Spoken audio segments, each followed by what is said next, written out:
Hi, book club members. This is Jen. And this is Carrie. And this is Warhammer 40k Book Club, where we read from a crag.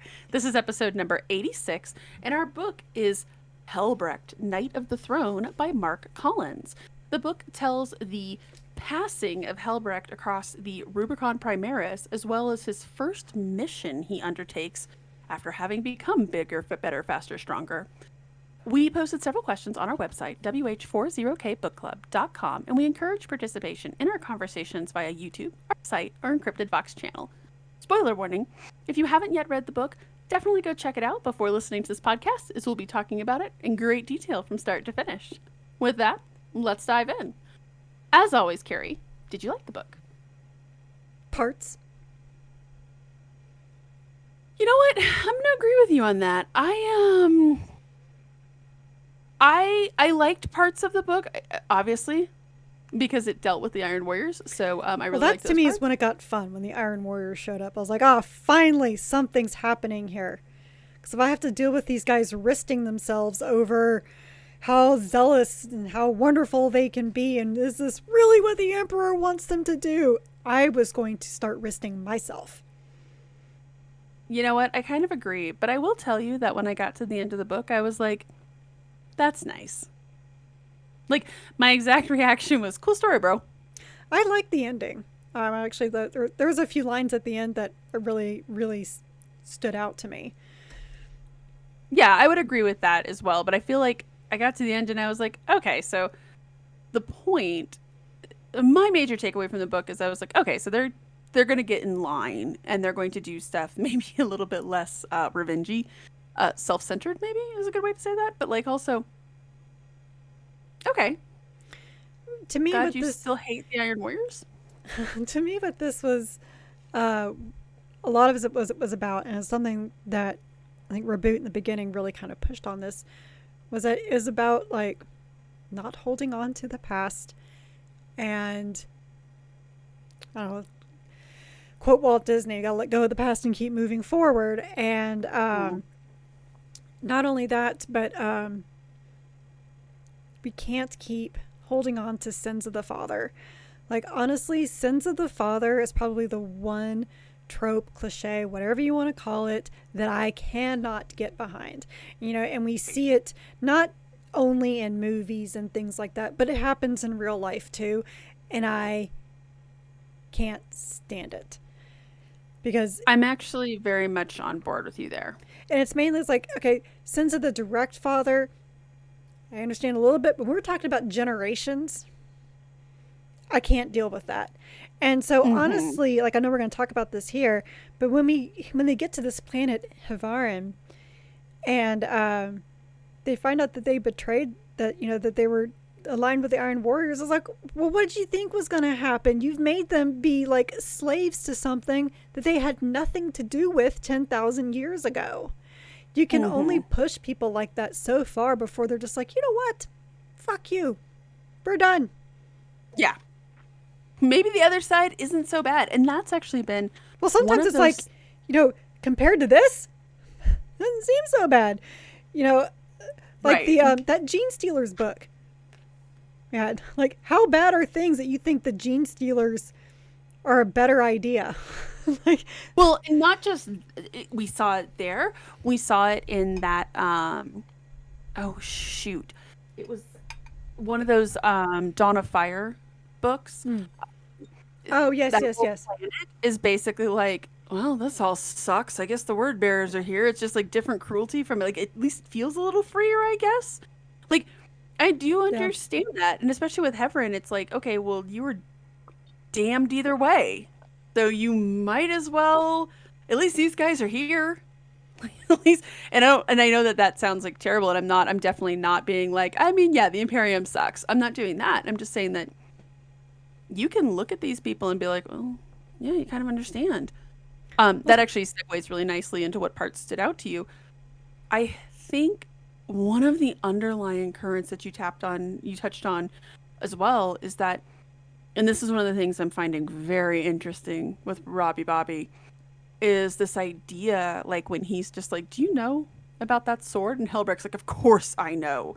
And Gulliman's like, yeah, no. And so, I mean, he does, but he also doesn't. And this Yeah. idea, and Helbrecht kind of goes through this, right?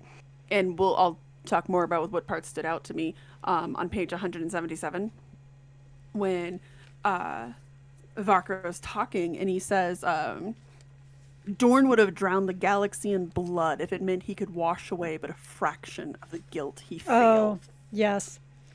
And Yes. I don't, maybe that's, Which I like that because it echoed what Reboot said and we'll earlier. talk about that more Yeah. later, like for, because Vakra had a lot of opinions. Um, but I do kind of like this idea that, look, as you were, so right before the podcast, Carrie's reading Unremembered Empire, and so we were kind of talking about this, they're not these flawless gods. They are still at their core, there's an achingly human part of all of these Primarchs. And the past in Warhammer 40k has been so washed over and sanitized, and not that I'm not saying that doesn't happen in real life too. Right. Um, And but revered, this, which we talked about it before. Like, what if we got to meet George Washington, you right. know, and And we you would, just be like, oh, you're just a guy. yeah, or we start, asking him questions about certain things that we know that he's done. And he's like, well, that's not really what happened, or that's not how I remember it. We're getting a lot of that, which I really love, to be totally I honest. do too. Mainly because, like we said, it shows kind of the human side, but it's this whole idea that you guys have got to stop revering the past because you weren't there. You got to move You forward. weren't there. And the Templars, especially, because they have this zealotry to them, because and you understand it, right? Like, they are, I always talk about like the domino effect of how you can see, like, well, how do we go from this person down to the current chapter master? Like, you can kind of see, right? How, Mm-hmm. like, with the Ultramarines, right? You can see that evolution very easily of how they would become the chapter that we obey the letter of the Right. codex, right? As each generation gets a little more zealous. The Templars started zealous and just kind of went from there. Like, you can really see that in this book too. And I do like that Reboot basically says, like, you don't even know, you weren't there. And he handles it very well, because he could have been like, oh my god, you idiot, like, do you understand? He trusted Helbrecht enough to be like, okay, let me tell you a little quick story that you weren't there for Helbrecht to be like, oh. Yeah. I honestly like that scene. Like, that's probably my favorite scene in the whole book, where he's like trying to tell him about the sword. He's like, yes, I know this. Like, it's something that's recited. He's like, you don't know because you weren't there. Just like cut him down so fast. Mm-hmm. Like, yeah, you weren't. And Reboot witnessed it. He So, was there. it's like, I know we've said this before, even like when you and I have been talking about the Horus Heresy. Y'all can drink now, and it's when Reboot's yelling at Frater Matthew, he's like, I'm the only person who's spoken to my father. Like, don't pretend to know that you think you know what Mm-hmm. he's thinking, because I'm the only person who's actually talked to him. That same thing, like, oh, doesn't he love us? And it's like, well, I mean, yes, but From a no. certain point of view. Yeah, just because he was there, so he does know. So and I think because he was there and he does know, he doesn't have this, revering awe the way everybody else does. He's like, no, this was a thing. Right. This was a thing. What happened? This is what you can learn from this.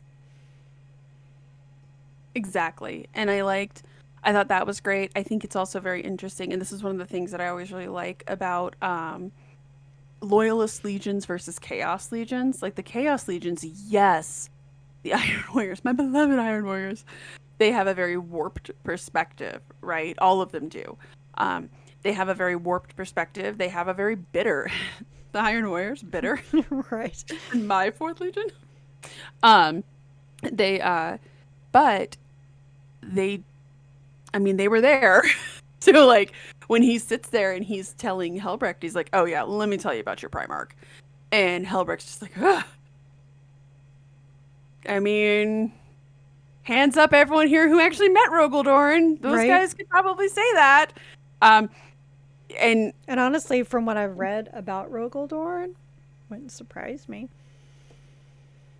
that's a that's another thing that I find very interesting, and this book kind of hints at it because Rogaldorn, and I'm not saying that Rogaldorn's a bad person or a bad character or anything No. like that, but Rogaldorn, I think, more than any of the Loyalist Primarchs, even more so than the Lion, probably, really benefited from this glazing over of the Primarchs because when you read the Horus Heresy, yeah, he has personality and yeah, he's an interesting dude, but he's very rough around the edges. He is Mm-hmm. very brusque and he is very my way or the highway kind of guy. And we Right. do see that a little bit with the Imperial Fists, but I feel as though, I mean, some of the things that Vakrin said, some of the things that Gulliman kind of hinted at, they Yeah. ain't wrong. I mean, and this is one of the things that I'll save that for when we actually talk about the Iron Warriors themselves, because there's a of the Imperial Fist Iron Warrior lore that I struggle with. I really struggle with. Um, we'll get there in a second though. So what did you think of Helbrecht? Like, there's the three things with Helbrecht. I think that we saw him as a character, as a Templar, and as a leader. Yeah. I mean, uh, he's a zealot. Like, I don't, um, we saw some good growth from him. I will say that because he started off at the very beginning, before he crossed the Rubicon, he was just like, well, I've always been on this quest, and now the rift is open. I have to go do it. I have to go after, um, Gazkul Thraka. Yeah, I have to cross over this Armageddon. And Verboot's like, but that's not where the war is right now. Like, yes, the rift has changed things, but I need you to do this with this side of the rift. Like he's so focused on his one thing, which is where he was like Mm-hmm. comparing him to Sigismund, to where, okay, fine, I'm going to cross the Rubicon. I'm going to do these things. And then he gets this vision and he's like, wait, am I supposed to be the champion and the high marshal and the first marshal? And he's trying to figure out how he's going to do that. Oh, no, it's not you. So now he has to accept that this apothecary, which is always, I think is kind of very funny that, apothecary is now the champion.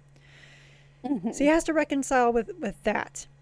And then he has to, basically he's trying to make all these plans of what he feels like he needs to do, and everyone's coming in and thwarting them. Somebody else is now the Emperor's champion. He's going to go Mm-hmm. on this quest alone. No, the champion needs to go with you. Okay, it's just us. Oh, wait, surprise! You have a squad with you. Right. We're going to do this, and we're going to they're never even going to know that they're surprise Iron Warriors, and to nothing is going to plan. And I think that's when we start actually seeing the softening with Helbrecht, that nothing Mm-hmm. is going to plan, because the Imperial Fists, I mean, one thing I've learned from the Horus series with the Imperial Fists, and we've seen a little bit within the books we've read in, I guess, what you say, the present day of 40K, Right. that they make lots of plans and they don't deviate from those plans. Probably one of my favorite things was when that one Imperial, I think it was in the, I think it was an Apocalypse. So he made all these plans or how he was going to get the word bearers to do this one thing in this one area, and that's not what happened. He's like, but that's like, I laid it all out for them to do that. They don't do well when things go against their plans. No. And so this is about Helbrecht having to adapt with those plans and realizing that he has to change the mission for the Black Templars. So like in that aspect, like I grew to like Helbrecht. Like to me, he started off as very flat, Mm-hmm. one-sided zealot, and then grew to kind of understanding his place in this new Imperium and galaxy. I would agree with that. Okay, so you kind of touched on the thing that I was gonna dovetail into. That's always really frustrating to me about the Imperial Fist is that, and we talk a lot about this vis-a-vis the Dark Angels. On whose side are the Dark Angels? Their own. Hmm. They are loyal to the Imperium, Right. but they are loyal to themselves first because they have this horrible secret that they want to. Um, The Imperial Fists, they had to go through kind of a similar thing, which with the Iron Cage. How? And this has always bothered me.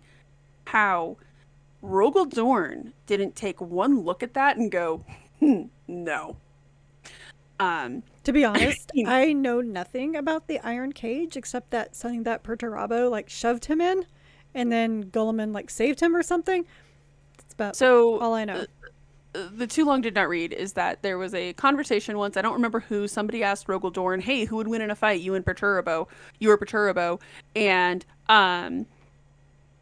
Dorn says, "Yeah, I would put Perturabo in an iron cage and drag him back to Terra." Basically, so Perturabo designs this iron cage on this planet, and he basically calls Rogel Dorn. He's basically like, "Come at me, bro. If you want to fight, let's fight." And so Rogel Dorn goes down there, and yes, they both basically are so well pitted against one another and so equal that, yeah, the Gulliman has to show up and bail them out, or else there'd be no more Imperial Fists or Warriors, which I don't know. So he goes, anyways. How Rogel Dorn didn't look at that and go, nah. And the answer is that he let his desire for vengeance and his anger and his bitterness get the better of him. So outside of that very he stooped, somewhat stoic. He stooped down to Perturabo's level. Really, what it is, it is. And I always think of one of my dad's favorite phrases when I was a kid is never roll around with pigs because you'll just get dirty and the pig likes it. And that's pretty much what happened there with Rogel Dorn. But it was that my honor and my vengeance takes more precedent. And that was pretty much defines Sigismund in a nutshell. Right. My vengeance and my honor takes more. And Helbrecht was on that. I think he was on that verge. I think Helbrecht would have thrown every single Black Templar he had to get Gazgulthraka. Mm-hmm. Is Gazgulthraka a big threat to the Imperium? Absolutely. The orcs are a problem. Are they the biggest threat right now? No. If you have a pipe that is burst and is leaking in your house, in your basement, but your roof is on fire, we'll get to the leak. The fire is the more important pressing issue currently. And I don't necessarily know that I think it took this kind of humbling right. to, okay, we need to focus and we need to. I just love, he's like, you remind me of Sigismund. Thank you. Yeah, that wasn't a compliment. I love that when he's like, you do me honor. That was not my intention. Right. Oh. It's an absolutely wonderful thing. Do you think he's a good leader? Do you think he's, other than it's hard, honestly, it's hard to say, to be honest. I think Grimaldus is a good leader. Yes. Oh, agreed. Helbrecht is too stuck in his own head with his own purpose. So I think it's interesting that he's First Marshal. I think he becomes a good leader by the end when he sees what must be done. But I would agree with that. I think like a lot of people and a lot of characters that we see, he just needed that. Excuse the weirdness of this phrasing, but given the 40k universe, he kind of needed to come to Jesus talk. Come to the Emperor talk. Right. And okay, yeah, there are bigger fish to fry. Right. It cost a little bit to get there though. Right. So, and we've kind of dovetailed into the next question that I had, which is what do you make of this whole journey of discovery? I know that we both agreed with Gulliman's chastisement of him, but again, was this a compelling journey? Do you think the Black Templars really needed to have this happen? That happened. Yeah, I do. For them to, and I think, I do believe this was a vision from the Emperor. He's basically I'm going to put you on a quest, and it really made me think a blessing from the Lord. God be praised. God be praised. That's really what it made me think of, that, we see where we need to go. We need to get this piece of Dorn's armor. I'm how say what you will about the Blood Angels, but at least like they go for a whole chalice, all right, and not just a piece of some armor. Like, I guess when you word it that way. I mean, the piece of armor, I have questions. How did it get there? Why was it just hovering like in this stasis? Hanging out. You know, Why sure. would this planet of all places be like, well, we should just put this in this, Is this thing that place. Dorn, he got so pissed off at him after he raised the place to the ground, he was like, broke off a piece of armor, he's like, this is gonna watch you, and put it there? I mean, like, it doesn't, I don't know. you know, much like Chewbacca, this doesn't make sense. Right.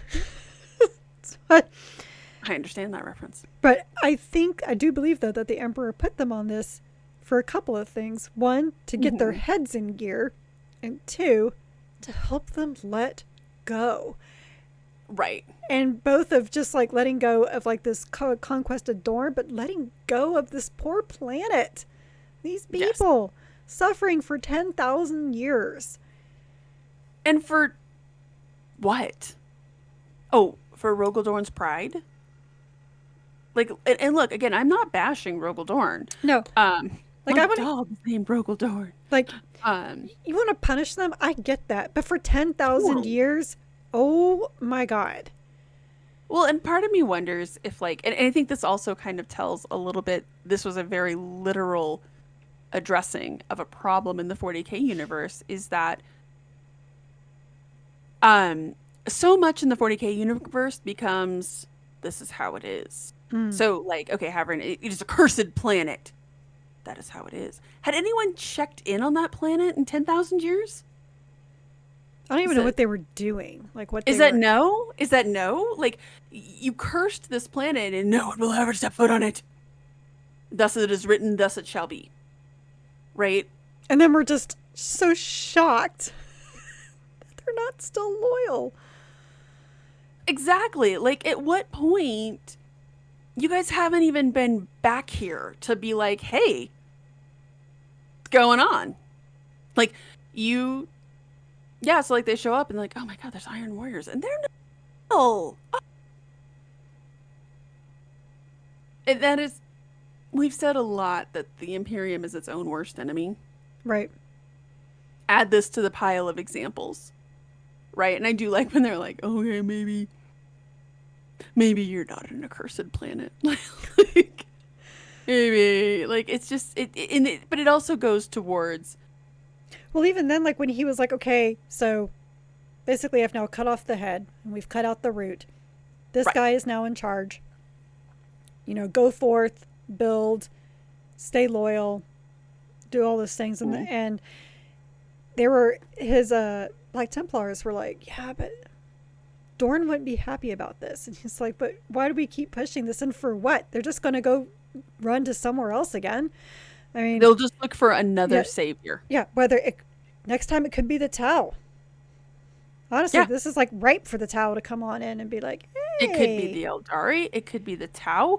It could be any number of people that they're just like, I mean, the orcs. Shit, this is the Iron Warriors. Who knows who comes next? I mean, one thing about it is that we can't say the orcs would not come here because there's nothing shiny. That is true. And yes, I know that there was some demonic stuff and blah, blah, blah, blah, blah. But at least, like, the Iron Warriors they're Chaos Undivided, and they're not necessarily God worshippers and demon worshippers. They utilize them as tools, yes. But, like, it's not like a Nurgle cult just popped up on your home planet. Right. That's bad. Well, I mean, because Nurgle. Well, like, you know, Augustus Clath, he wasn't cursed. Like, he didn't, you know, he wasn't growing horns. He wasn't a cultist or anything. Just, you know, it's just like, well, I mean, living under with these guys, at least we're happier. Yeah, exactly. And again, the Imperium just sits there and goes, what? In a lot of ways, they are their own worst enemy. So you kind of touched on this earlier, and I think I know the answer to this, but I really want to kind of delve into this because the Templars are they're a fun bunch. They're a weird faction. Do you like the Templars as a chapter? I like parts of the Templars. That's really hard. Because I've read, some books with them where, but again, it's like, it's the sassy Templars. I like sassy Space Marines. Sassy Space Marines are the best Space Marines because it's just Space nice. Marines with personality. That's really, Win out. really what it is. Like when they're actually telling jokes and they're not taking everything, so seriously. Like, probably one of my favorite lines in here is when Grimaldus, like, cracks a joke at Helbrecht's expense. The Templars, I don't know which is scarier, them or the Inquisition, right? Yeah. I mean, we all know my feelings on these watered down chapters. Which is, so yes, I absolutely loved it when the Iron Warriors kept calling them with like thin blood and basically that they're not real legion. It's like, well, yeah, I mean, where is the lie? The But Templars are like, excuse you, we're like practically the size of one of the legions of old. So if anything, they're a hard chapter to like, I think. They really are. And I have the same problem with them that I have with the Adeptus Sororitas. I think the concept is great. I think the history of them is great with Sigismund, right? I think their whole like Sigismund. ethos. I think their whole ethos of we are always on crusade, so take your book and shove it. I think that is really fun, but the application of them, the way that we see them, like Lucerne is, I think a Templar is great. That's like Lucerne. That's what I was trying to think of, Lucerne. Lucerne is wonderful, but Lucerne is also a Primaris Marine, and we have already seen that the Primaris are different than the old school because much like the Horus Heresy Marines, the Primaris tend, not always, but tend to have a little bit more personality. They have a little bit more, I don't want to say free will, but you kind of in that same vein, right? As a chapter, God, they remind me so much of the Adeptus Sororitas.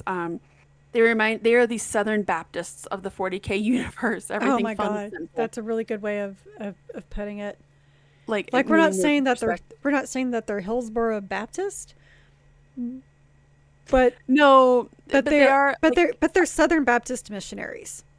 They are, and I can say that because, like, meaning no disrespect to any of our listeners, my grandmother was Southern Baptist, so like everything fun is sinful, and we are serious all the time. It is just, it's just what they remind me of, and they are very. There is a line. I've been to many Baptist churches, and there's no lie there, right? Like, there's a line that I always think of from what is the second Song of Ice and Fire book? Storm of Swords. No, Clash of Kings. Clash of Kings, yeah. Clash of Kings. They're talking about I can't think of his name right now. The Stannis Baratheon. Somebody's talking about him, and he just and the person says they're like, there's too much iron in that one. They will break before they bend, and that reminds me so much of the Templars. That's one of my favorite lines out of those books, honestly. George R.R. Martin had, those first 3 books especially, just had some phenomenal phrasing and wonderful things. I'm not a bitter Martin fan. You are. Nuh-uh. It's not like I haven't like avoided reading A Dance with Dragons or anything. It's like, anyway. Yeah. Yeah, pretty much. But that's what I always think about with the Templars. They are very rigid, but I think one of the reasons I was so keen to read this book is that I kind of wondered with Gulliman being back and the whole Primaris thing. I was like, I don't know how the Templars are going to deal with this. And as much as I hated that one book where Lucerne tries to go back and find the Templars, I hated that whole part of that book. Oh, right. That was so bad. It was so bad. But it kind of, I mean, like, especially reading this book, you kind of see kind of how that goes, right? Of like, look, we are unyielding. I totally wiped that from my brain because that was so bad. I totally forgot about how crazy those guys were. Wow. Yeah, you're. Yeah, but you're right. When you see that Helbrecht is basically the same. Nope. This is the mission that I have set myself on, and I don't give a shit what anyone says. Yeah, but the Primarch himself, nope, sorry, I've set myself on a mission from God. Bruh. I mean, it's really, really funny how of all the legions, it's really the Imperial Fists and their successors that are like, not my Primarch. Everyone else, not really like that so much. Them, just like... They're very silent about it. Like, the Space Wolves are kind of like, yeah, okay. Well, the Space right. Wolves know that Lehman Russ is coming back. Right. The Dark Angels are like, yeah, totally. You don't need the Dark Angels don't even... I think they believe the Lion is dead. They don't know that he's at the bottom of the tower. Well, a couple very key people, but like I think by and large, like when Gulliman comes back, the Dark Angels are just like, yeah, totally, yeah, whatever. Because you're not our Primarch, but they're more of just like, we're just gonna keep doing our own thing. The Space Wolves strike me, at least from what we've seen, kind of more Bermuda. And no, I don't even count The Wolf Time as a book. Don't at me. God, I will lose my shit if anyone mentions that book. By and large, outside of that book, a lot of what we've seen from That's like gonna other be my Space book Wolves, of the year, just out of spite now. I'll break up with you on that podcast. We're done.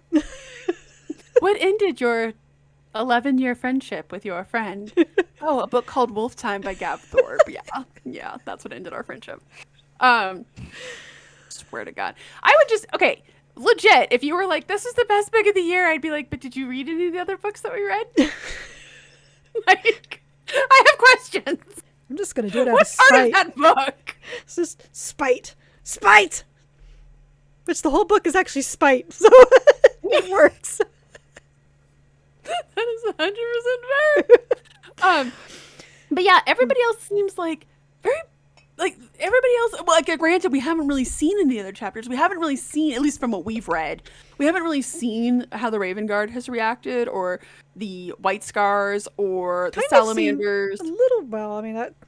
Never mind. That book's probably retconned anyway. But yeah, we've seen a little bit here and there, but not a ton. But yeah, the Imperial Fists are just like, I just picture them like kicking rocks. When our Primarch came back, why we gotta listen to him? It's not our Primarch. Our Primarch wouldn't have told us to do that. Reminds me of like when your babysitter sent you to bed. right. Mom and Dad wouldn't make me go to bed. Mom and Dad would let me eat a pretzel on the couch. Like, it's that kind of stuff, right? This is a very oddly specific memory from my childhood. See, now I'm going to think of the Imperial Fist just like, Mom and Dorn would have let us have a pretzel on the couch. What am I going to imagine? Traumatic babysitting experience when I was 10. Oh my God. Yeah, the funny thing is I could see Dorn being like, no, you can't have that pretzel on the couch. I've always told you can't have pretzels on the couch. What did Gulliman say? Like, I didn't ask Gulliman. Are you sure about that? Yeah, it's that kind of like, they do seem very petulant and very like about everything. They remind me kind of toddlers like that, and look, I kind of understand. Like, you have been waiting a smidge.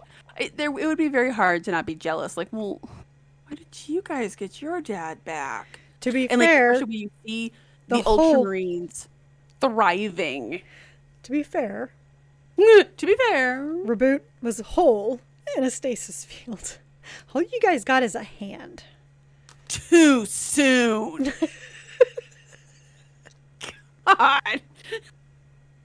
Why do you guys get your Primarch back? Because he was whole. I mean, that's fighting words right there. But it would have to be hard to watch the Ultramarines like thriving. Like, look how great we're doing. Look at all these unnumbered suns. Look at all this territory we're taking back. Look at all this, that, and the other thing. Oh, and our Primarch gets to handle, the Emperor's flaming sword. No big deal. It'd be really hard to watch that though, and then just be like, I guess we'll just keep on keeping on. I do feel bad for them that way. It ain't easy. So Warsmith Vakra had some opinions and some thoughts and some things to say. And you know what? They were all kind of valid. Yeah, I mean, do you understand his point of view? Do you think he was Yeah. laying truth bombs? Was what Yes. he was saying was true from a certain point of view? I mean, yes. All of it. I mean, like again, he was there. The Um, day that, yeah, uh, goes went head to head. do I think that Dorn would have gone a little nuts? Yes. And that is, and mainly, I'm actually getting that from False Gods when the Remembrancers tell Dorn about Horus's treachery. Yes. When you have Sigismund calm you down, so it is very well known that Dorn, he's very even keel, but man, when he gets angry, like all bets are off. I'm And gonna say this very facetiously, but I don't necessarily mean it this way. I do mean this very seriously. I get the impression that Rogaldorn was a bottler. oh, Everything's fine. Everything's fine. Everything's fine. totally. Oh, it's not fine now. It's really kind of funny because in reading the Unremembered Empire, at one point, when Reboot and the Lion are arguing, Reboot's like, "Do you see how angry I am?" And the Lion goes, "Yes, it's very plain on your face. But what your problem is that you don't think that I'm angry because I'm able to hold it in better." So, which is the big problem with the Lion, right? He's a bottler, and you He don't. holds them in a little too well. Well, so well that, Reboot is asking, his chief librarius, is he lying? And the guy's like, I can't get anything from this guy because he can totally like blank his mind, almost like the same way that Alfarius can. So it's, I think there's a lot of that between the two. And I think that also comes from, Reboot is the politician. Yeah. Dorn is, Reboot does the theoreticals and practicals. Dorn is practical Yes. to a fault. Like he's one of those people that is pragmatic to a fault. Agreed. Very great at what he does, but man, when things like again, things don't go to plan, doesn't like what he hears, he will 100% go off. And so yeah, and the Iron Warriors I'm sure have undoubtedly witnessed that when they were storming the walls on Terra, seeing how Dorn was fighting. Mm-hmm. I mean, so In some ways, and this is dark-ish, but do you remember that scene in The Dark Knight when um when the Joker is taunting that police officer and he's just like, "Do you know why I like to use a knife? Because you get to get up close, and in some ways I knew your friends better than you ever did." I kind of felt like Vakar was towing that line. oh yeah, Right? Of like, I totally see that. Yeah, I actually knew your Primarch better than you do, really, in some ways. And your right. father, Sigismund. Like, I saw a whole other side of them than you guys did. And he ain't wrong. No, he's not. Now, do I also think that he might have been, maybe egging it on a little bit, Oh, 100%. to, getting a rise? Because, I mean, how easy is that? It's like, I knew your dad. Did you know your dad? I mean, we've seen that with Batman comics when these villains Oh are my just god, yes. like, I knew Thomas Wayne better than you did. Yeah. And it is an effective dig. I think especially with the Primarch being back and everybody kind of they I feel as though with the Primarch being back, this book also kind of felt a little bit like, okay, now what? What is the new normal? And we've seen that a lot Right. with a lot of the chapters where they're having to figure out what the new normal is. Um, the Iron Warriors, um, in some ways, I think I just love the whole Imperial Fists versus Iron Warriors in general. Mm-hmm. But in some way, especially in this particular new world, I feel like they are the perfect villains because, again, we have seen corrupted Iron Warriors. I'm not saying they're not all corrupted like that, but because most of them haven't become like these shadows of their former self of like, we're possessed by demons and all this kind of stuff, right? Right. Um, I feel like they're still somewhat of a reasonable, and because of their nature, that bitter man-child nature of theirs, to just be like, yeah, the Imperium. We have some comments on this. And if you think about it, especially with that planet, even more so than Helbrecht, we've seen the true side of the Imperium. Oh, you know, and Like, we came to this planet. he even casually mentions what happened with Olympia. Yeah. Very casually. Like, NBD.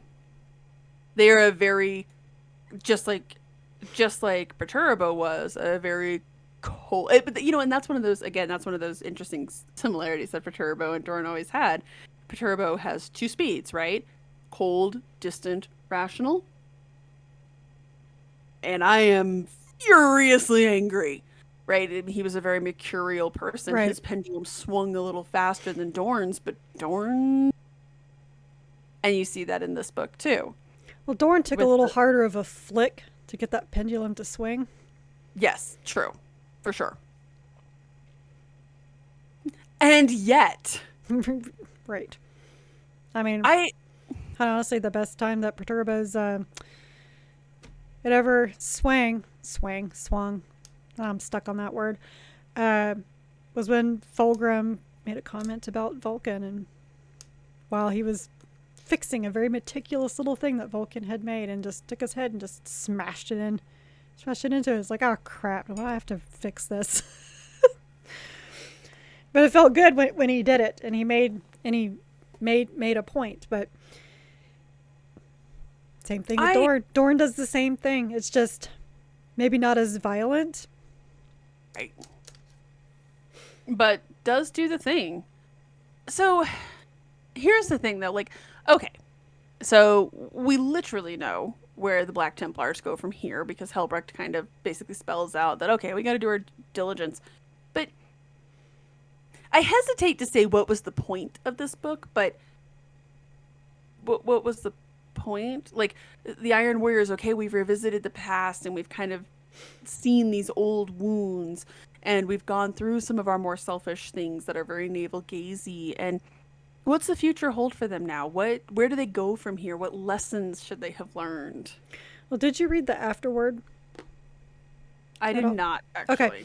So, which I should have. Now I feel bad. Well, no, it's not that important, but Marc Collins says something in there. He talks about how he was approached to write this book as part of a character series. So Okay. if there's a point of this book, it sounds like to me that with this new age with the Rift, they're going to be doing individual books a lot like this, just focusing on important characters. Fair. So, and he had mentioned that he's written some things about the Templars, but the Templars hadn't really been explored in a very long time. And I'm going to assume that that's true. I haven't really seen that many books. We had books where they were mentioned, but we never had any books like really about them. So maybe this is setting up for the larger part they're going to play in the Crusade. Because of what I've been noticing from the Dawn of Fire series, and I think this might kind of tie into that as well, is that what Reboot is doing after he, chastised Marnius Calgar for letting the 500 worlds go, even like that was totally Marnius's fault. The last 10,000 years is you did it. Then he's going on a recruiting mission, right? Right. I'm going to talk to the Space Wolves, the Dark Angels. Now I'm going to talk to the Templars, trying to get everybody on board for this new vision. The Emperor's Spears, I'm going to send my ambassador because I can't go over there. I'm going to go visit the Blood Angels. Those little recruitment runs. So, yeah, that's fair. And that may be what these character series kind of does in a way. Mm-hmm. Honestly, I would love to see one of these, like a new book on Azrael. Yes. Trike. Actually, I would like to see kind of... Okay, now that you say that, I would like to see these for like all of the chapter masters. Well, not how are they reacting? Not Dante. We already had one with him, in a way, like fairly recent. Dante, please. Like fairly recent as well. That's true. And devastation, and it's Devastation of Baal that Reboot shows up. So we've already had like we got with Dante. Like Shrike would be interesting, for sure. Yeah. What the hell is Salamanders doing? The $50,000 question of the I universe right would now. love for a boot to show up at the Iron Hands. Yeah, Like, that's fair. what are you guys doing? Besides cutting That's off fair. your flesh for reasons. I would absolutely love for him to show up and just be like, that's not what Ferris would have wanted. Yes, it was. So I knew him. Ferris would be I liked him. ashamed of you. Yeah, Ferris would not be on board with this. Please stop. Please stop. Your diet mechanicus. Just 1 calorie. It's not okay. And I think that would be. I think it would be interesting because I think that part of this book too. So this was my like. What was the point of this? Was okay. So now, okay. When I say like we know where they stand, like we know who the loyalists are, right? But it is good to know kind of a state of the union Right. for some of the chapters. The Black Templars, I mean, yes, they're not a founding chapter, but they're big. They're Kind big. of like the They're Flesh Terrors. Like everybody knows who the Templars are. Everybody knows who the Flesh Terrors are. It's not like some chapter where you're like, oh, this chapter, and everyone goes, who are they again? now. I would not like a book where Reboot goes and talks to the Angel's Penitent because. Fuck Remember that one group? time that I was like, chapters that nobody cares about? Yes. No, I don't remember about that one. Christina, I'm still waiting for Phil Kelly to write the book about the Knights of Absolution chapter master and how he's just like, I'm like the only one still alive, and what happened? Funny story. Right. Yeah. Yeah, like we said, like so I'd be okay with Azrael, Shrike, Iron Hands, Salamanders. What's she doing? Friends. And we don't need to go through the Ultramarine successor chapters because I think Reboot's already pretty much covered all of that. He's been like, okay, you bitches are all mine, technically. Right. And this is what we're doing. Well, and I feel like there's just a few, like you could also go through, even if you didn't go white through all scars. the chapters. Let's go through some white scars. What are the white scars doing? Are they just like, you know what? We're cool over here, like what we've always done. Like it's fine. Right. Like we're fine. I just imagine them looking at the Primaris and being like, we're going to need bigger bikes. Yes, or just like the characters, like everybody knows Helbrecht, right? Because they know the Templars, right? That might be interesting too. Like I would just like to have these quick little states of the union. Like everybody, like just a little check-in. This is how they're reacting to the Primaris. This is how they are like, this is how they're being refocused. This is how they're reacting to the Primarch. This is some of the wisdom Primarch has to pass on to them, because that's one of the things that I think we are and aren't really seeing with Gulliman is that, again, Gulliman was there for so much. So like you have some of these chapters who, again, right, like you remind me of Sigismund. You honor me. Sorry, friend, no. Right. Like Sigismund was a good dude, but he also had some major flaws, and I'm seeing those in you right now. Like I feel like he could maybe, and I don't want it to end up being like Tuesdays with Maury, where he shows up like some magical hobo at every chapter and is like, and this is the wisdom you need. Goodbye. I don't necessarily want that, but I low-key kind of do. Like, and everyone doesn't have to be like his wisdom or whatever. Because like I don't want this thing where he's like dragging everybody. Because obviously Right. some chapters are going to be like more keen on it than others. But just he's on a recruiting mission. You've been called. Are you coming? And their reactions. That's really, really it. Yeah, I feel like this is more of him proactively going through his voicemail, if that makes sense. Like, I just need to see where you're at, where are my resources, because he is a strategist. I just said that, a strategist. He's a really good strategist. So, like, he needs to go through there and be like, hey, where are my resources? What do the Templars look like? Like, oh man, he also, being a very good leader of men, needs to go through and see who are my loose cannons. Oh, it's the Templars. Probably shouldn't count on these guys anytime soon, but maybe. Yeah, I think that was kind of, I like that. I should have read the afterword. Now I feel like a heel. But I think if you put it in that context, I like that idea. Yeah. So this was a fun book to read. Again, I was glad we got some Space Marines. It wasn't straight up Bolter porn, which I liked. No, it was fine. It was good. But our most exciting thing is our next book, which I don't have because apparently everybody and their brother was equally excited for Void King by Marc Collins. The only The reason Marc why Collins month, starting Marc Collins. the only reason why I have it is because I went to the Citadel and I got the last copy. They said they had 4 copies in. I got the last one. Crazy. I understand it though. Rogue traders are fun. And we have not had a really great. I mean, there's only one other series that I can think of off the top of my head that stars a rogue trader. And it's really more. Having read the first book, I feel like the rogue trader element is kind of side and partial to the Blackstone Fortress. It's really more the Blackstone Fortress, like any good haunted house book, is really the main character of those series. The fact that they could have made literally any title and people would have been like, okay, this changes the story. No how. No how. My country came out there for a second. But I'm excited for it. I think it'll be good to get a good rogue trader, and that's not secretly an inquisitor. I'm telling you, I got $10 on this. I'm not saying that they're secretly with Inquisitors. I'm just saying an Inquisitor's going to show up. You can't have If they are rogue secretly traders without Inquisitors, Inquisitors. or an inquisitor shows up, I will Venmo you here on the podcast. I have taken that bet. I will put my money where my mouth is on that one. I mean, you know, I'm excited for it though. I do like Marc Collins as an author. I think, do too. It'd be fun. I'm excited for it. I think Fun. it's gonna be really something. fun. I want to say it's like, oh, it's something different, but at the same time, like I feel like we've read a lot of different stuff this year. Like We really a lot. Like Yeah.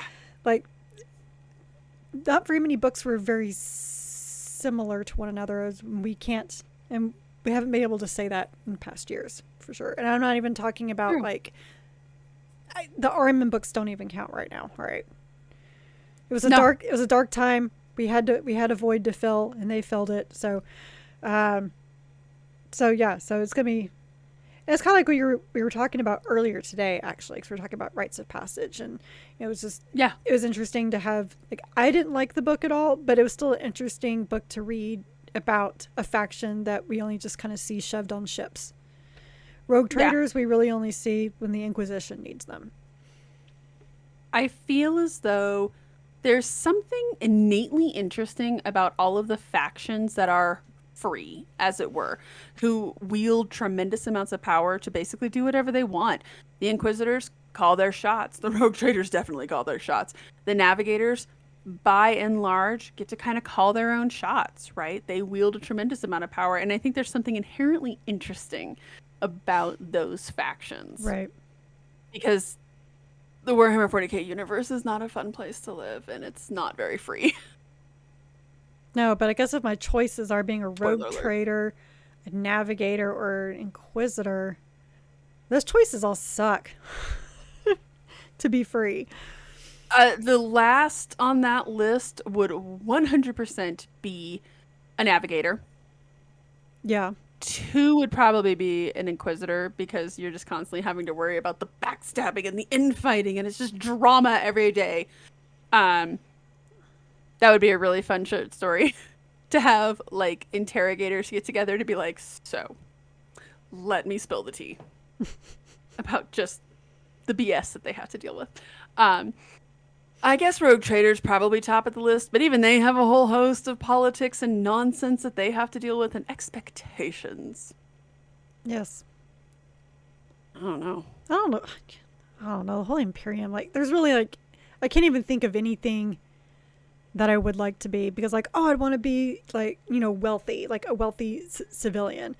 Well, then it seems like I'd be bored and a horrible human being. Be killing people for fun or something. It all sucks. It all sucks. Nobody wants to be part of the 40k universe. It's like our own. It's like our own version of misery porn. I feel like that scene in Office Space. Would you want to be part of the Warhammer 40k universe? No. Shit, no, man. I believe you could get killed on day 1 wanting something like that. I mean, well, Do you want to take us out, Karen? I sure will. So, you've listened to the Warhammer 40k book club regarding Helbrecht by Marc Collins. So, be sure to join us next time for Void King, which is also by Marc Collins. It's the Marc Collins Show. We are an unofficial book club and not affiliated with the Black Library or any of its affiliates. You can find both the vidcast and podcast on our website, WH40kbookclub.com. If you like this episode, please like, subscribe, give a review, and all those good things to the vidcast on YouTube or the podcast literally anywhere you can get podcasts. Our site also has articles about our adventures in reading other Warhammer 40k books and short stories outside of the book club books. So please stay a while and read from a crag. And yes, I am still Alfarius. Sips bitterly on my Iron Warriors water bottle. Does it taste like dirt and entitlement? No, it just smells like it. You are very bitter, and I am the reason. I don't think I want my water bottle smelling like dirt, but okay, sure. Now it got weird. Good night, everybody. Good night.